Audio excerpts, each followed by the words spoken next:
All right, welcome everybody. It is 11 o'clock my time here in Houston.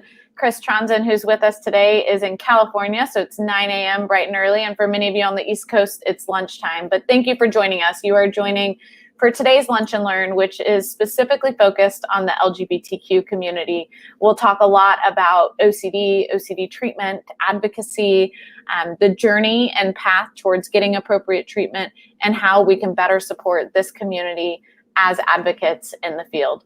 I'll give everybody a few minutes to join. As you join, please make sure in the column that is on your right, please tell us where you're from and who you are so we can say hi. And of course, if you have questions throughout today's session or things you want to make sure that either Chris or myself address, please post them live and we will do our best to get through all of them. Couple housekeeping items as always. This is not therapy and it's not intended to replace therapy. Today's session is informational. It's really both Chris and myself sharing our personal experiences and sharing some professional feedback. And our goal is that we can give you some support, that we can hopefully provide some helpful guidance. But again, this is not intended to replace therapy. We want everybody to work on getting and receiving individual therapy for yourself, because treatment should be individualized as always.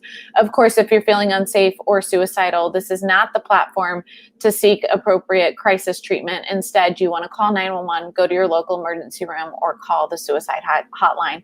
Safety is number one. It's always a priority, but it's important to remember that these are informational sessions, not a crisis hotline.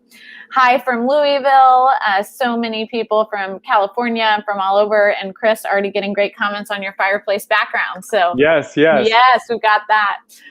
Okay, so let's just hop in. So as many of you know, my name is Liz McIngvale. I am an advocate with the International OCD Foundation. And really the purpose of these seminars is for us to gain new education and insight. Myself, who's someone who's been in the field for a long time, I learn every time we have amazing guests on about how to better serve our community as a whole. And I'm really excited about today's session. Today's Lunch and Learn is going to be focused on the LGBTQ community, how we can better support individuals with OCD in that community, and also how we can start to lessen the stigma and increase the conversation in a healthy and productive way overall.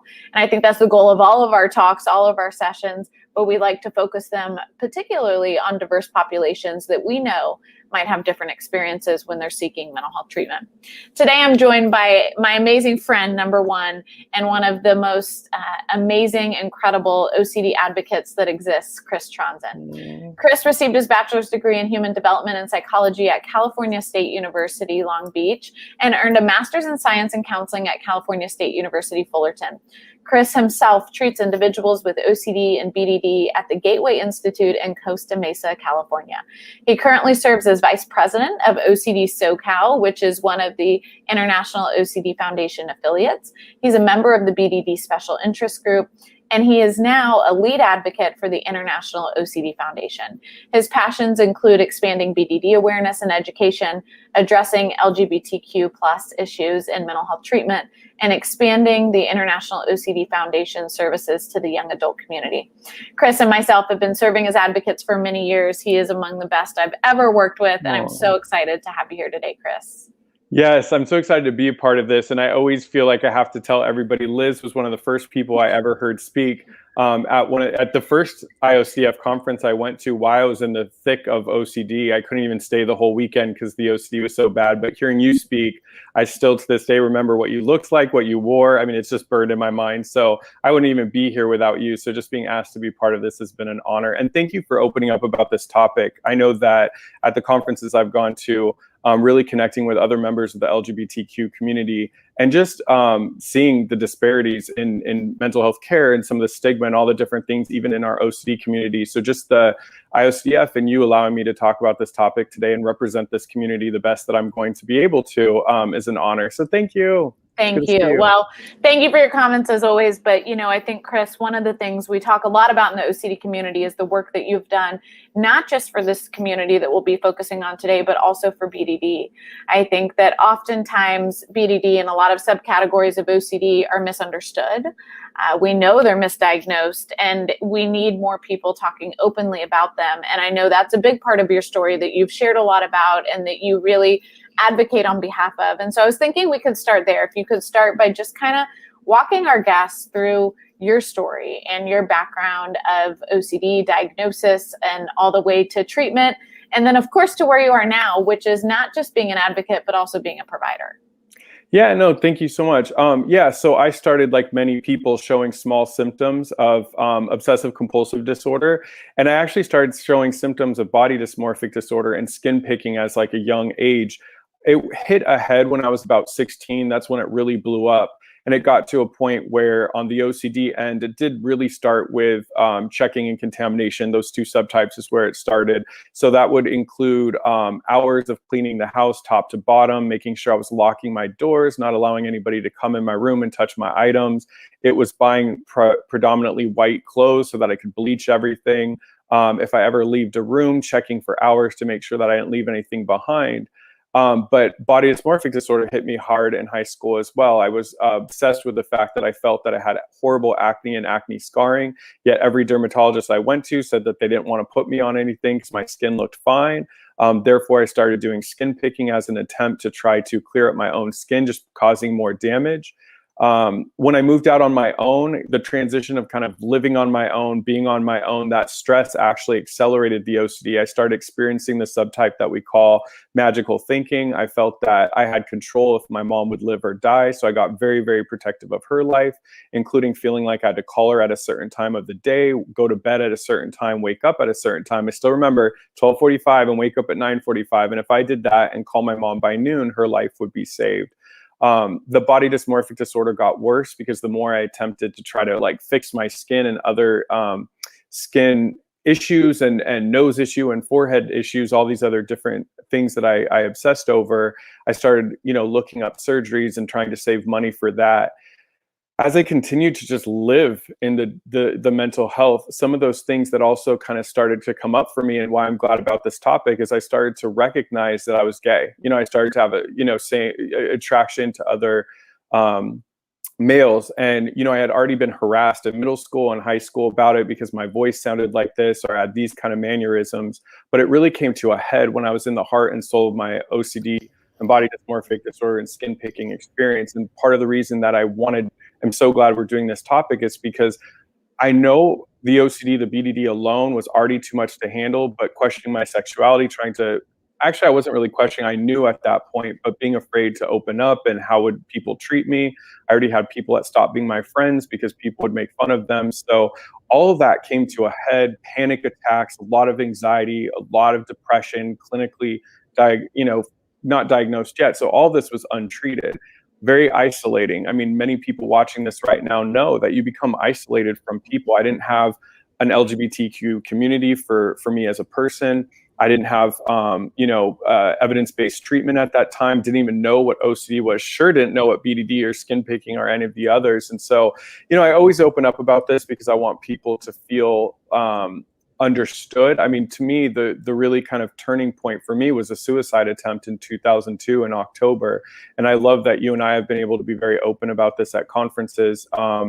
It was difficult. It was the more that I've talked about this and thought about it, the LGBTQ component was a huge part of it. I wasn't ashamed of who I was. I just knew society didn't like me for no reason. And so kids in high school stopped talking to me. So it was just a very stressful time at that point, a lot of isolation. The depression hit an all-time, high. So the only good thing that came out from the attempt was getting family involvement. Many of you know my incredible mom. If I don't thank her at least one advocacy event a month, she hates me. So, she stepped in as super mom. I mean, that's why the IOCDF had us do a joint, keynote speak, because she was so important to my treatment. So she jumped in. We went through a lot of bad treatment. One thing that I want to point out is my mom, did kind of think that I was, gay and had asked me, but I was still so in the closet, I didn't want to open up about it. But I remember one of my first OCD therapists, when my mom told her that, he thought that, he started to think that that was the reason I had OCD. And if I just came to grips with my sexuality, and if I was just open about it, and I was comfortable with it, the OCD would magically go away. I also saw other therapists who I would change the pronouns of of past relationships or people I was interested in when talking about it, just in fear of judgment. I was fortunate enough, and that's why I love the International OCD Foundation, that my mom found through the IOCDF, found a specialist up in Los Angeles, my therapist, Karen Pickett, at the OCD Center of LA. And getting that OCD diagnosis was one of the best moments of my life, finally having a name to what I was going through and starting to get evidence-based treatment, including exposure and response prevention therapy. There, she started to notice that there was also a lot of obsessions over appearance, especially things that she felt that were flawed and not noticeable. So she linked me up with Ari Winograd, a BDD specialist in Los Angeles, and I started doing OCD treatment with her and BDD treatment with him. And getting on medication as well. I saw a great psychiatrist who is part of the IOCDF. He's been on the board. I believe he might still be on the board, but Jamie Fusner, and getting, the medication management component and the treatment. But it was a long process. It was about 2 years of treatment weekly for OCD, BDD, and medication management. But through ERP, through doing exposures, through really doing that, I was able to get better. One thing that's a little bit different in my journey than others is I did end up going to a therapist after all of my treatment to deal with kind of just that, fear of coming out, of that internalized homophobia, and trying to change who I was as a person so people wouldn't judge me and stuff. And I know that treatment afterwards was really, really helpful. I was able to find a therapist that was LGBTQ affirming and really work with me on coming out and being comfortable. And my story is different. I didn't come out until my early 20s, which is a little bit later than the average person now, out of fear. So, I work in the entertainment industry. I've been an on-camera entertainment host for years now. And as I was going through that, I was helping run a support group as kind of like a peer mentor at the Gateway Institute in 2010. And I fell in love with it. I fell in love with advocacy through the things the IOCDF allowed me to do, going on national television shows, being interviewed for magazines and newspapers, and sharing my story. And it was a decision for me finally that I needed to work in this field. I was only able to do so much as an advocate, but I wanted to help others. And so that was really what had me go through school and get registered to be a therapist in California. And so that's kind of where I am now. And the kind of last part of my story is being, asked to be a lead ambassador for the IOCDF. There's 3 of us now, and we work alongside Liz and Ethan, your national ambassadors. And when I was kind of asked to brainstorm some of the groups that I felt were underrepresented or to kind of help with initiatives, not only did body dysmorphic disorder and the work I'd done with young adults was part of that, but mainly just making sure that we're more LGBTQ inclusive and hearing the community and bringing their concerns and just letting the IOCDF be a forefront on helping the LGBTQ community with mental health. So I know that was a lot. I was trying to get it in as quick as I can. It was perfect. And I have some questions I want to kind of go back to before we jump into the LGBTQ, arena, because I think it's really important. One of our big initiatives at IOCDF is diversity, and us really thinking about, we have an entire diversity council and committee, and like, how can we better serve? And I think sometimes it's interesting because what we think makes sense versus what the community is telling us makes sense are 2 different things. And so I really want to hear from you, Chris, as an individual and a professional, like how we can be better, how we can better serve, some of the, not to say horror stories, but what are some of the things you've heard that some of us might say, wow, maybe I've done that in the past, and how can I fix that? How can I be better? But before we get there, I want to ask a couple questions. It sounds like for you, OCD started with contamination and it moved a little bit to skin picking. You've told your BDD story before, and I've read a little bit about it. And I really, as a clinician, I think it's really important because sometimes I think we lump BDD just into OCD, and we don't always differentiate it, and we need to for treatment and other purposes. And you've talked in particular about when BDD started for you with kind of perfectionism around hair. Can you tell us a little bit, like dive a little bit into what that looked like symptomology wise, and how as a clinician what are some things we should have picked up on or could pick up on that would help us say, oh, this is BDD compared to perfectionism OCD? Yeah, the great question. So when I started working with an OCD specialist, my subtype started to change. I had harm OCD around my grandma and my younger sister, feeling like I'd push my grandma down the stairs, or I would, push my sister into the wall. Started to have intrusive thoughts, sexual intrusive thoughts about my family, having sex with them. So there was definitely some intrusive thoughts, and that's where my OCD was heading.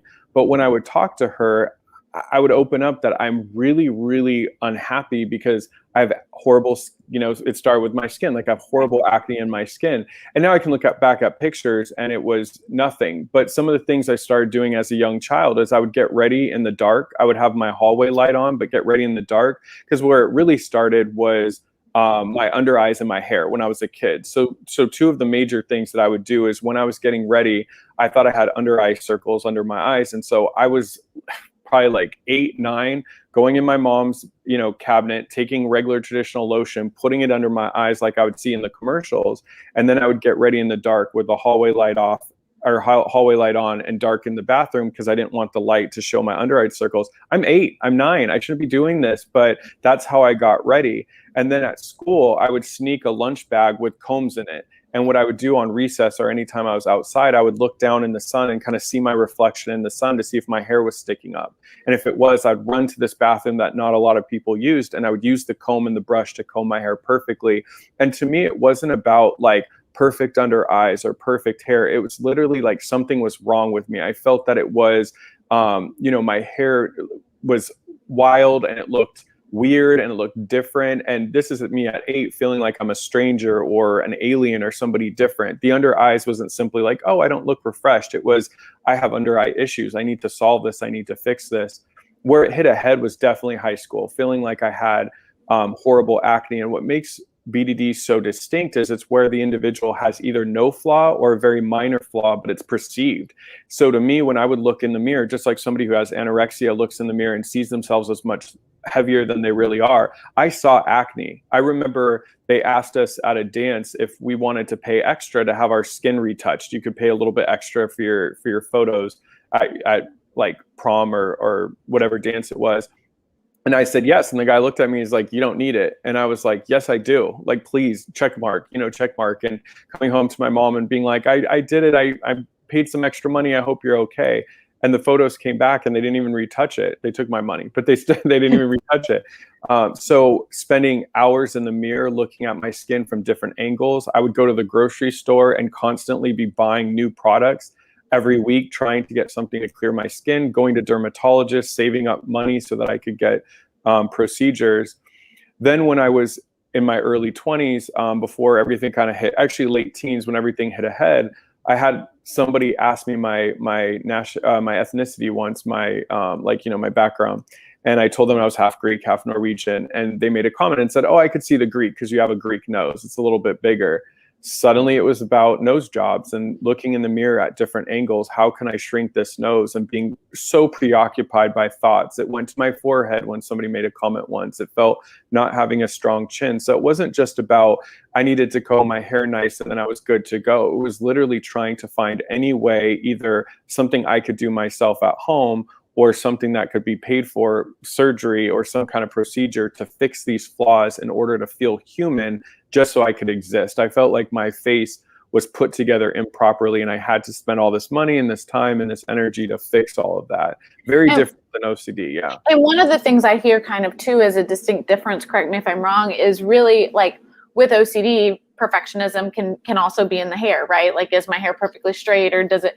But the difference is more being able to be like, oh, I know it's straight and this is just me ritualizing, or like, I just want to make sure it's perfect, compared to hearing kind of when you're talking, it's much more of like, you really believed that like that it was distorted, right? That there was something truly wrong and that people perceived you in this really, really different light than they should, compared to someone with OCD might be like, yeah, I know other people would probably never recognize it, but I just need to be sure it's done perfectly.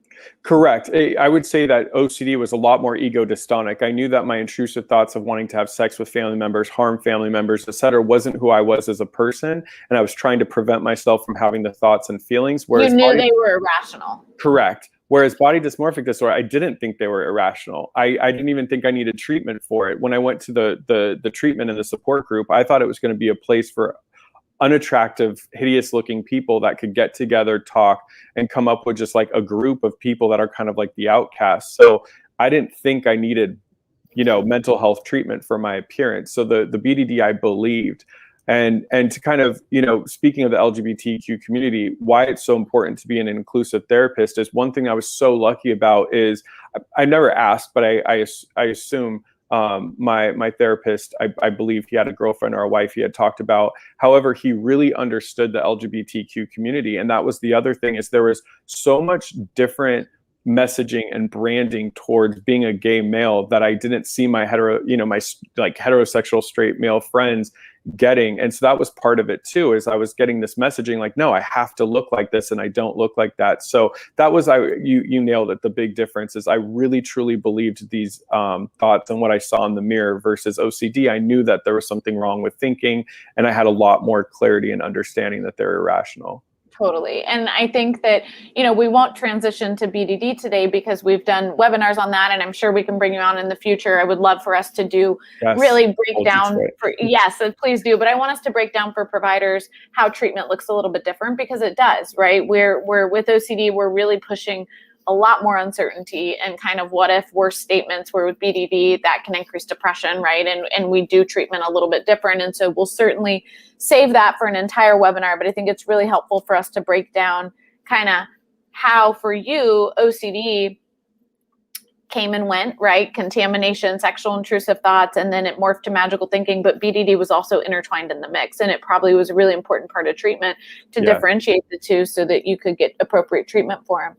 One of the things you said, Chris, that I want to unpack a little bit, and I know we actually just submitted a talk, me, you, and Ethan, to the conference about this, is, our topic was like life after OCD, and what it's kind of like when you start to learn to manage your OCD, but like you still have life to manage.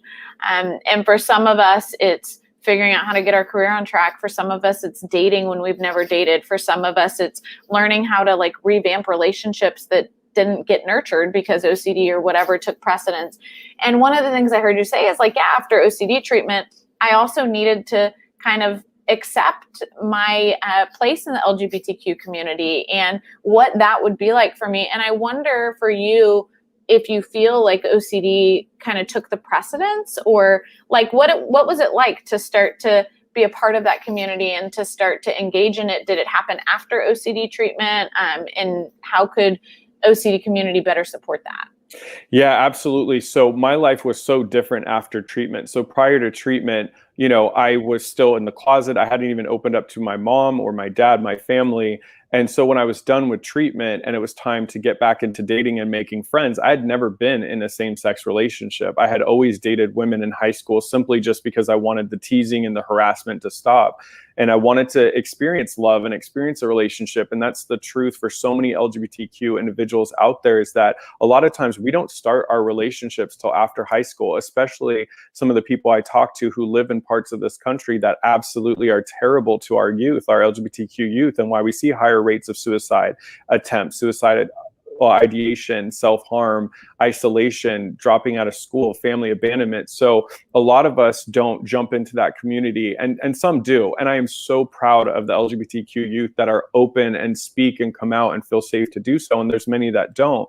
So for me, once I was done with treatment, I felt lost in the world. That was part of my journey after treatment, because here I was straight, having heterosexual relationships, heterosexual friends. They completely abandoned me when they started to kind of understand that maybe I was gay. And so now here I am, no friends. I have, my tight-knit family. I'd isolated myself from many. So as I started to journey and making friends in the LGBT community and starting to go to, groups and events and clubs and nightlife in this community, it was hard. It was like waking up in a different world. And I had never had a relationship with a male. And so when I got into a relationship, that was kind of like my first relationship, my real relationship after treatment. Here I was in my like early to mid 20s, and I had never really dated at that point. And then relationship OCD hit. And that was what was really hard too, because here I am dealing with relationship OCD. feeling terrified to open up to a clinician about it because I was changing my pronouns of my partner in session because I had no clue if this therapist was inclusive or understood our care. So there was so much fear in that. And that was part of my journey, is trying to find my place in it. And so, of course, I mean, once I found the community, I felt so much more love and acceptance and happiness, but it was hard to navigate through something brand new. And on top of it, coming from being so isolated, housebound and sick, it was like trying to fit myself in the world as somebody who's no longer dealing with extreme mental health, disorders, and coming out, accepting myself, and finding the community. So that was a whole component. And that's true for a lot of people in the LGBTQ community. And it hit me right in that transition where many start to enter, and I entered a lot later. So trying to navigate through that, you don't really get a handbook. You don't really, and one of the things that someone said once that has always stuck in my head is many people grow up, let's say somebody's African-American or Muslim, they grow up and they have their parents and family who are also part of that minority community that can guide them through and let them know about some of the issues that they're going to face growing up. I was fortunate. I think she's okay with me saying I was fortunate that my mom was part of the LGBTQ community. However, we didn't really have the comfort to talk about it because of my own fear of even coming out to her. So because I was not opening up, I felt like I had to kind of guide through that myself. And that's true for many LGBTQ youth, is they have to guide this whole process while feeling like the world doesn't accept them on their own, with no parental support at times, or at least not a parent that's going through the community as well. And I can just imagine, the difference in, as you just mentioned, if you grow up as an ethnic minority, right, you have your community in your home oftentimes, right? Or it can start there. And for you, Chris, what you're talking about is not only after OCD treatment do we have to rebuild our life, right? Everybody does, because oftentimes OCD took the precedence, right? It controlled everything, or it really, it was the forefront, right? It's what our focus was. But for you, it wasn't like, okay, I addressed OCD, now I get to go back to living and doing all these things I wanted to do. It was also like, I have to start over. I have to build a whole new community also, because I haven't done that yet. Or, haven't found myself surrounded by that. Absolutely. And I know also, as somebody who's now a treatment provider, and one of the things I definitely include in my treatment, I think life after OCD treatment is such an important topic. And shout out to Barbara Vinopin, who is president of OCD Southern California. Her talk of life after OCD treatment was one of the first ones that I saw at the conference about it. There may have been others. That was just the one I happened to go to. And it was such a part of like what I include in my treatment, because when I was done with treatment, I didn't really have that component. I sort of kind of fended for myself. And then obviously, like you said, trying to find the LGBTQ community. But I see my clients having to then turn around and like build a life. And that's really difficult if you haven't been working, you haven't had friends, you've been housebound because of the OCD. And then, on top of it, for me or somebody in my community, having to then figure that out, maybe their gender identity or their sexual orientation, trying to navigate that on top of it. So it's already difficult enough. And now you throw that on there, it can be twice as difficult. So it's just trying to navigate through that. And that's why it's so important to be an inclusive therapist that's LGBTQ affirming, is because those are some topics that you as a therapist can help your client with, versus sort of sending them out to kind of handle it on their own. Totally. And I think that the more we know, the more we can serve. And one of the things I wonder too is, some of us, if we're not part of a community of an individual that we're working with, and most of us aren't part of every community of all of our clients, right? That's kind of the first question, is how do we humble ourselves enough to be able to learn from our clients? Because I think that's really important, right? How we can learn, and also not make false assumptions. So I just really think about, when we think about sexual orientation, OCD, or certain ways that OCD and somebody being a part of the LGBTQ community can sometimes clash if providers aren't appropriately educated. I wonder if you could talk a little bit about some of the misconceptions, some of the pitfalls, but also some of the language that we use that automatically discriminates. One of the biggest things I wanted to make sure to address is what was hard going through the community, even though that this wasn't my subtype, and now something I try to work on as a clinician, is I'm loving seeing that more in the community are using the subtype as sexual orientation OCD versus what it used to be called HOCD, or homosexuality OCD. And the reason for that is often when I'd go to the conference, and some of the feedback I've gotten from other attendees is when somebody is doing a presentation, maybe more on like taboo, intrusive thoughts, they'll lump in sexual orientation, or what they would call homosexuality OCD, with pedophilia intrusive thoughts, incest intrusive thoughts, sexual intrusive thoughts. And so you're sitting there as an audience member watching that, and it's like, yeah, if you're struggling with intrusive thoughts, and I have clients that the thought of being gay, that they're just terrible and blah blah, and you're just sitting there like, hi, I'm gay.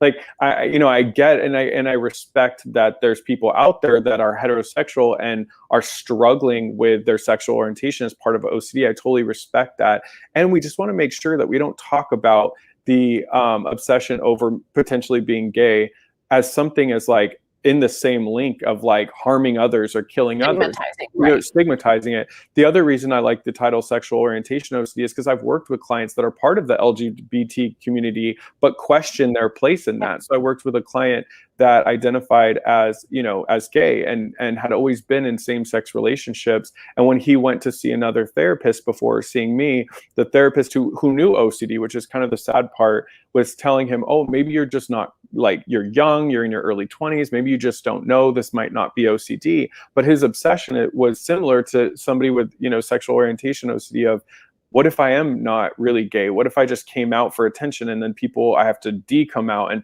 that girl was pretty and I saw that music video and she was pretty and I looked at her breast. Does that mean that I'm straight now? And really struggling with that. Or the same thing with clients with their gender identity. I've worked with clients, that are trans, and they're very, confident and happy with the transition and living sort of their true self.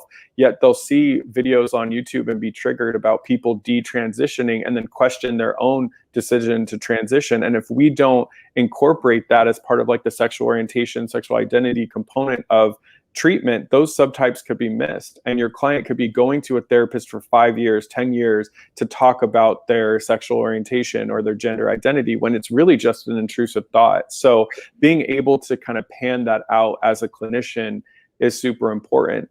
I also see the way that, oh, go on, sorry. And I just want to dive into that for a second, because I think it's really important, since you have professional and, personal background in this that you just talked a little bit about, which is, you kind of mentioned earlier, like, I wasn't really questioning by the time I got OCD treatment. I knew where I stood. I just hadn't necessarily come out, right, or talked about it.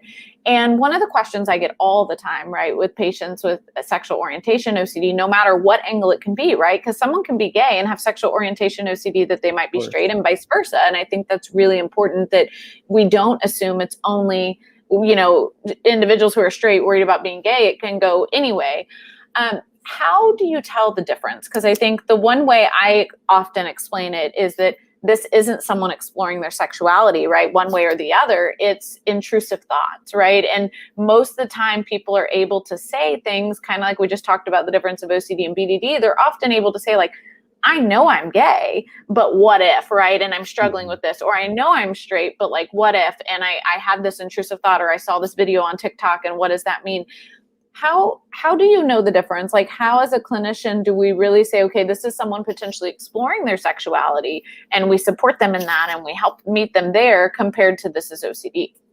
Yeah, so when I look at kind of my own journey, I mean, I started having same-sex attraction towards other kids in my class probably when I was, in middle school. I remember at a birthday party, and one of my friends brought his cousin, and we were both in 7th grade, and I found him attractive. And then in high school, finding myself dating simply just to kind of like put on a show so I'd be left alone, but having attraction to other males. And I never questioned that attraction. I always knew that that's who I was and what I wanted. What I questioned is, how was I going to go about this, or trying to like stifle it, because of the fact that I just didn't want to be put down by society and my friends. And when I work with my clients that are trans, they'll tell me the same thing, is they recognize that they are, they don't identify with the sex assigned as birth, and they started having, a different like experience from very young age. And a lot of times when people are questioning, it's really just in the LGBTQ community, it's really just not knowing how to come out about it and be supported and loved. Whereas if somebody comes in with sexual orientation OCD, just like you were saying, they know their sexual orientation, they're confident in it, and they really accept that, yet the intrusive thoughts is having them doubt that and question that. And one thing that you said on a panel that we did together that I always go to is going back to the basics. What's happening here? Context can be important at times, but let's look beneath the context. So what's happening? Well, this person is dealing with intrusive thoughts, questioning their sexual orientation throughout the day, and they have external and internal triggers causing that questioning, and then they're doing everything they can to try to dismiss or push away the intrusive thoughts and images in order to either decrease or eliminate the distress. So it's very intrusive, a compulsive reaction. Whereas somebody who genuinely may be like a preteen or a teen that is not fully understanding their sexuality, they're starting to have feelings, they're starting to have experiences that they know is different than the majority of their classmates, and they're afraid to jump into that because of what society will think, or maybe they're not at the point that they even want to explore that, understand that. But you don't have that intrusive component, that ego dystonic that we talk about, like opposite of who we are as a person and trying to fend it off, whereas OCD is very obvious. So I've never doubted it. Now, obviously, that's why it's important, as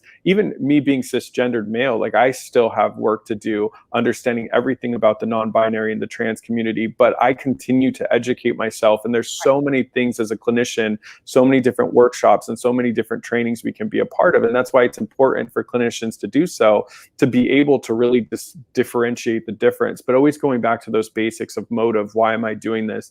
Is it to get rid of anxiety, or is it because you genuinely are at a point in your stage in your life where you're starting to have experiences or feelings or sensations that you can't explain and feel so different? I love that. And I think the big differentiator that I kind of hear you saying is the difference between, like, one thing I always say with OCD when patients will say, well, Liz, how do I know if this is OCD? Is my response is usually around urgency, right? Yeah. Is there an urgency to like fix it and solve it right away? Or is it something that, like, as you kind of mentioned, where if you're exploring, right, it might be very different of kind of like you're understanding and you're coming to terms and you're not necessarily trying to get rid of that right away, or like, maybe you are as well, but like it's a different feeling, right? Of like, this isn't who I am, and so I have to get rid of this thought, compared to exploring or understanding. And I think the second piece I'll say, and I would love your thoughts, are, one of the things I advocate a lot for is us staying in our lane as clinicians. I get calls all the time, I'm sure as you do, being mental health advocates for people with various diagnoses. And, if it's somebody calling about schizophrenia or calling about a family member with addiction, I refer out because it's not my specialty, right? I know that like, that's not my lane, right?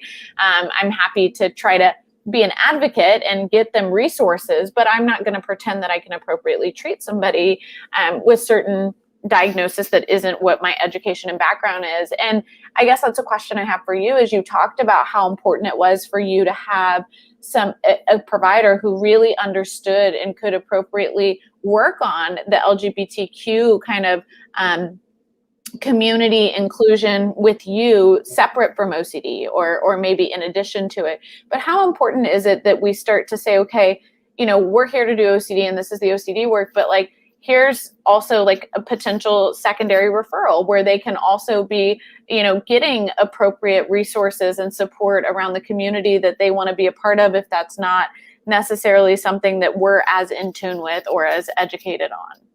Absolutely. Once again, I always say is, obviously being in the LGBTQ community, one of the feedback I get from my clients, even if they aren't like a gay cisgendered male like myself, is that I understand and that I'm affirming and I'm supportive. And I will be the first to admit that there may be somebody out there that specializes with a certain community subset in the LGBTQ community.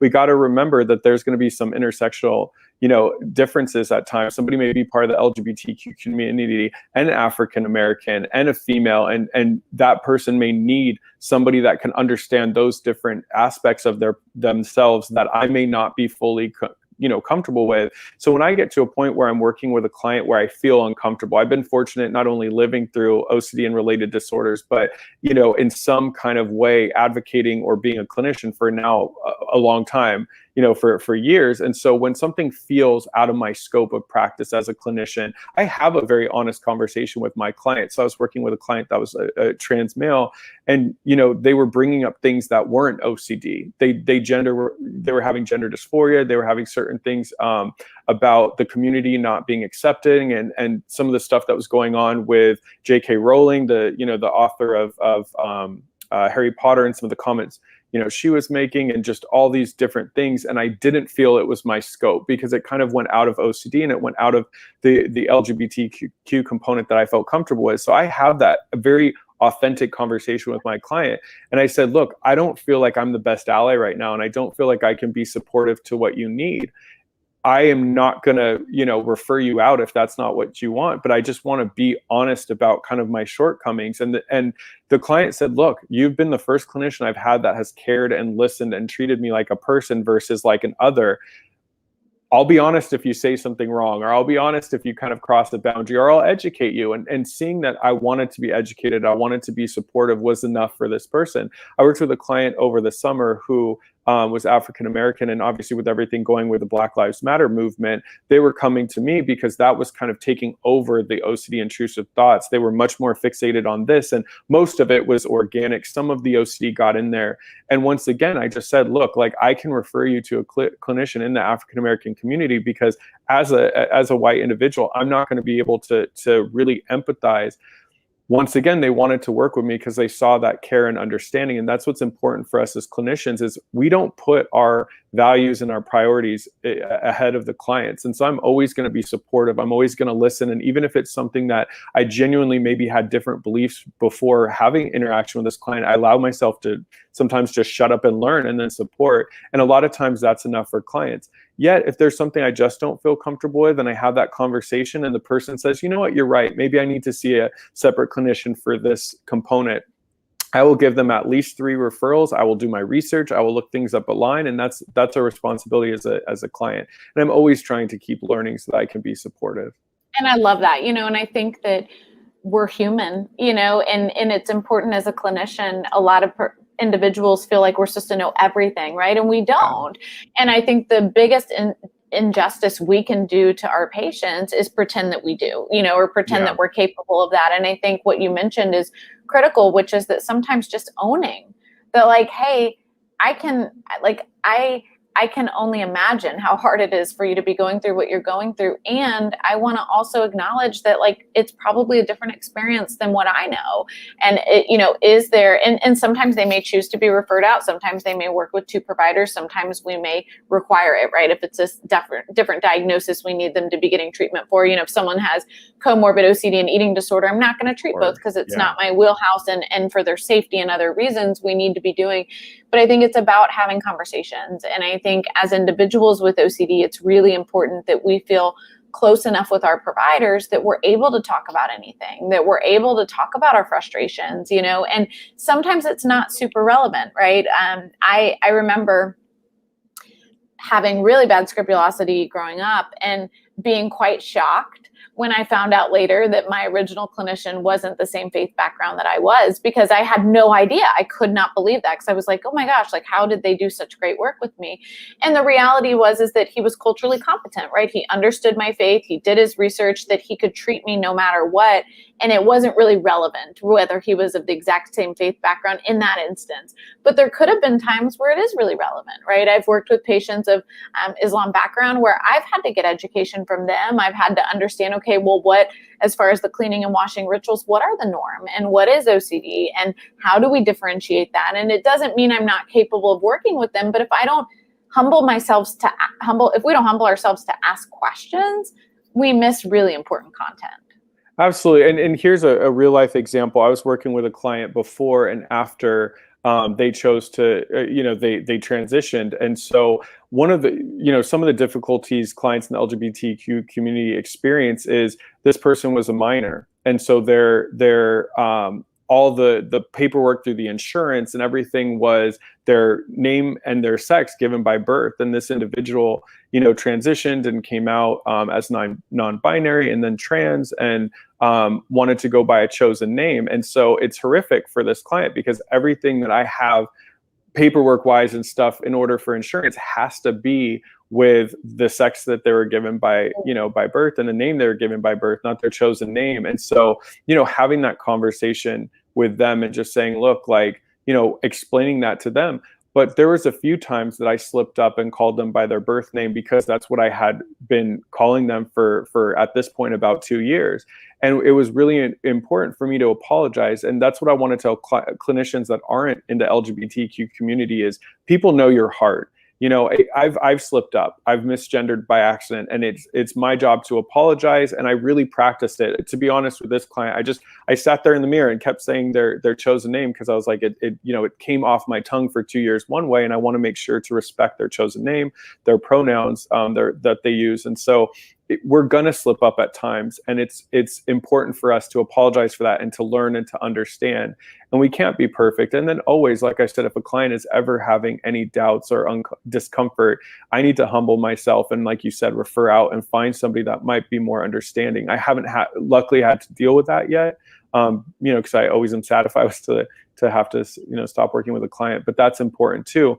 But those are things we can do as clinicians. When we have our intake paperwork, to make sure that we don't have, sex, check, male, female, that we ask, what is your chosen name? And explaining to clients, especially that are minors, that, I don't know every state law, but minors that can't always change things where they're insurance providers until after 18, explaining why something might have their birth name or their birth sex on it. And also just, having material in your office that says, look, I'm an ally, I'm supportive.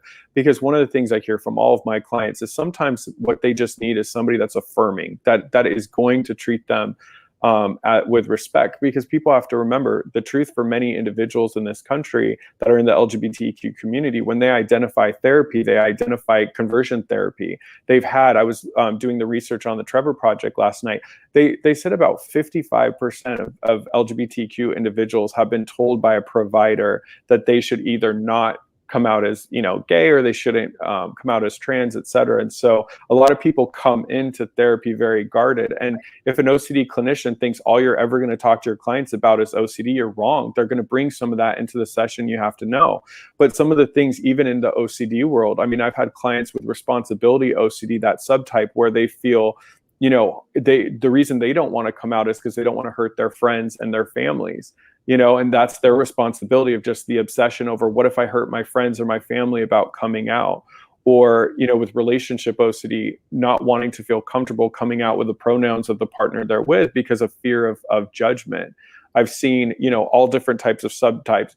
I know a lot of clients have given me feedback that they were uncomfortable talking about pedophilia OCD because there is a stigma sometimes that gay males are more likely to be pedophiles, even though statistically that isn't even close to being the truth, but being afraid to come out about that. So even in our subtypes, scrupulosity, a lot of times fearing that the scrupulosity is around their sexual orientation, et cetera. And so, they may believe that God is loving and accepting, but hearing different things in the church and then obsessing over things that the church or the pastor has said.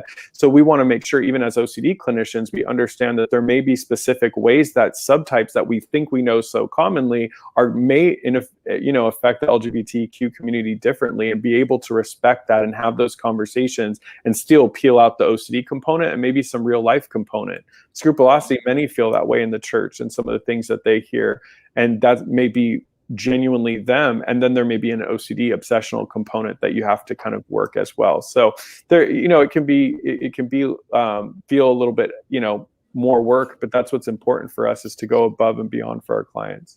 100%. And I always think of when I was in school, right? The basis of all of our classes would always start with the underlying goal for treatment, which is to meet your clients where they are. Yeah. And, the more we talk and the more we think about it, it's really about not having preconceived understanding of your patients or of the treatment that they need or of where they're at or what they came from, but about learning and listening. I always try to remind myself to talk less and listen more, because it's right. Like I can share my thoughts and what I think, but it's really, we have to understand each person individually. I started this seminar today, our lunch and learn, with reminding people to get your own provider, because treatment is individualized, right? You and I can talk about our experiences or what we think is helpful or useful, but at the end of the day, every single person listening and every single person, if you're a provider that you treat, needs something different.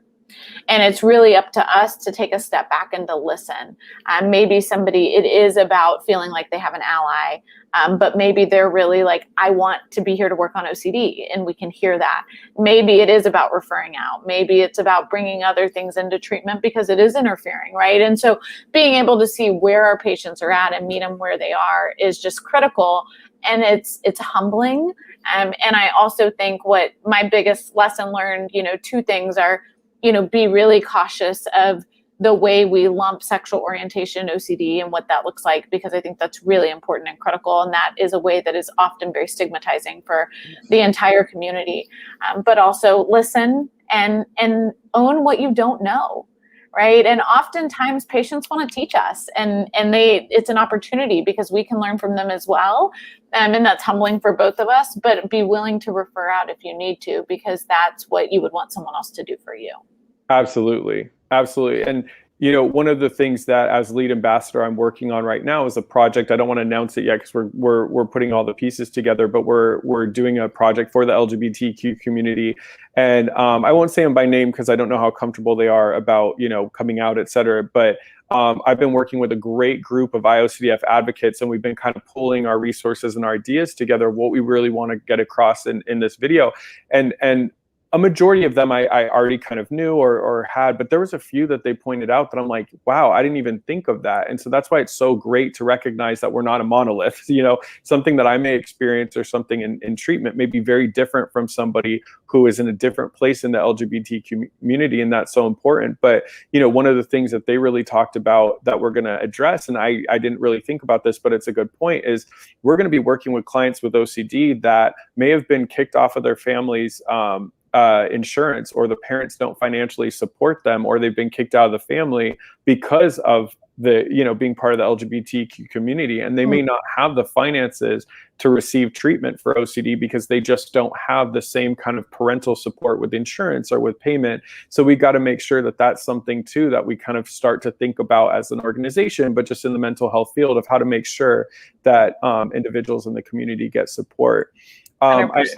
Yeah, and I wanted to say quickly, lastly too, is just even for me, like I haven't been out as a clinician. In my personal life, I couldn't care less, but as a clinician, just because of stigma, just being a client, a therapist, some clients, I work in a more conservative area, and I've had some clients whose parents found out I was part of this community and didn't want me to work with their kids, or when having somebody with sexual orientation OCD doing certain exposures, having them feel like, wait, are you trying to make me gay, et cetera. So this has been a journey for me as well, becoming a lead advocate, just opening up and feeling comfortable just to like post this and talk about this, and still having a little bit of me being like, wait, am I really gonna do this? But it's so important if I want to be a lead advocate to show people that it's so important for us to live in our truth and to be open. And there may be some people that don't accept that, and that's their choice, and that's okay. But focusing more on how we can continue to support the community as a primary initiative is super important to me.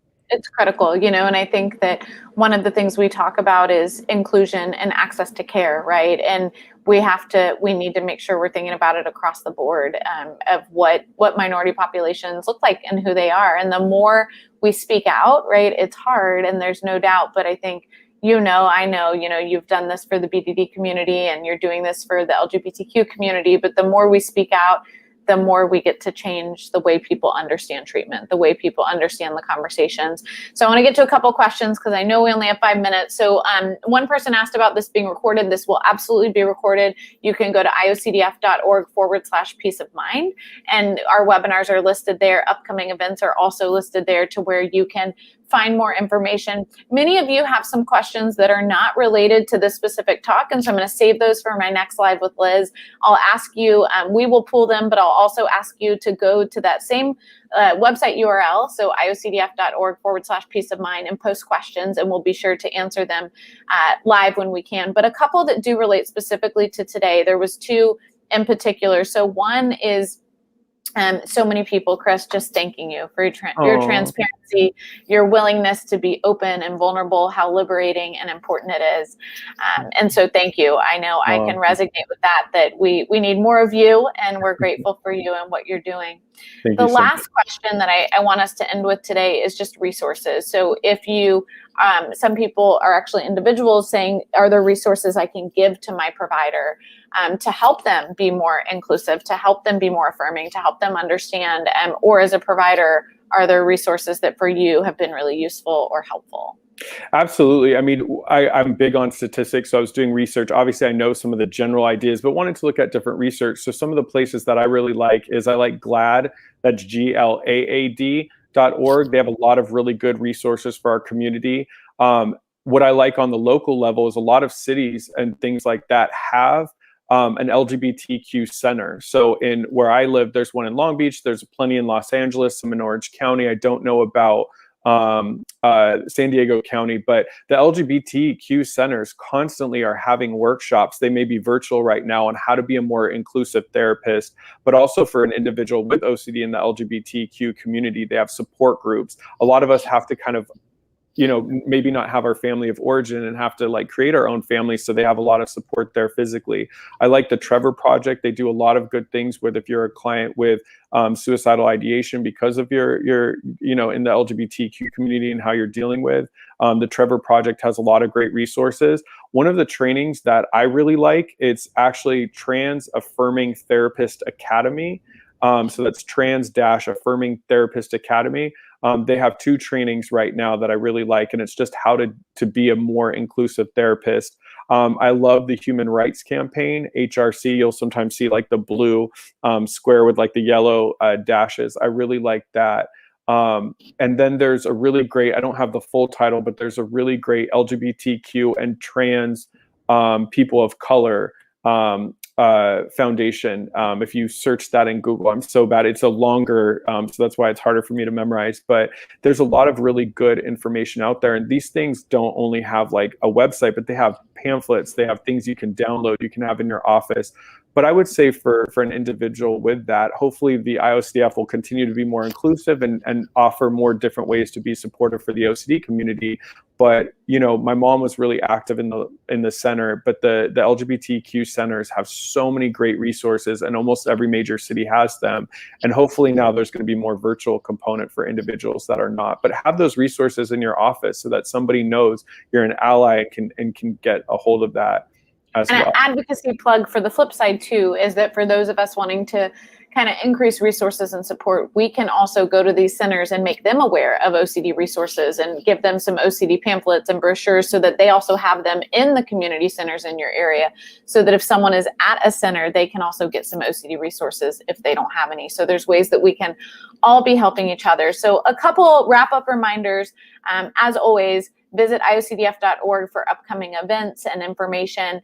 Submissions are just coming up on Monday for our online conference that will be coming up in October. So please make sure if you're wanting to present that you submit your submission very, very soon. IOCDF is now accepting 2021 Research Grant Awards. Opportunities are available each year for early career researchers and senior researchers. The deadline to apply for these is March the 1st. It is a wonderful opportunity for you to start to do some research in your area and receive a grant and get connected with the foundation. You can visit iocdf.org/research for more information. And of course, proposals for the IOCDF's annual research symposium are now being accepted. This event is going to be hybrid and in person on July 8th, with the in-person program taking place at our conference that's going to be in New York City this July. Poster submissions are being accepted, and you can again visit iocdf.org/research. Chris, I don't know how to potentially put into words my gratitude for you and say thank you, but you are amazing, you're incredible, and I can tell you that you are changing lives and hopefully going to continue, I know you will, to change this community for the better. Thank you for all that you do. Yeah, thank you for having me on. Thank you for this topic, and appreciate everything you've been doing virtually this year. Has been amazing, and last year to reach even more people with support. So thank you. You're welcome, and the BDD one will be next, so we have that on our radar now. I'm going to hold you on that. Okay, have a good day. Thank you, everyone. Take care, everyone. Thank you, Liz.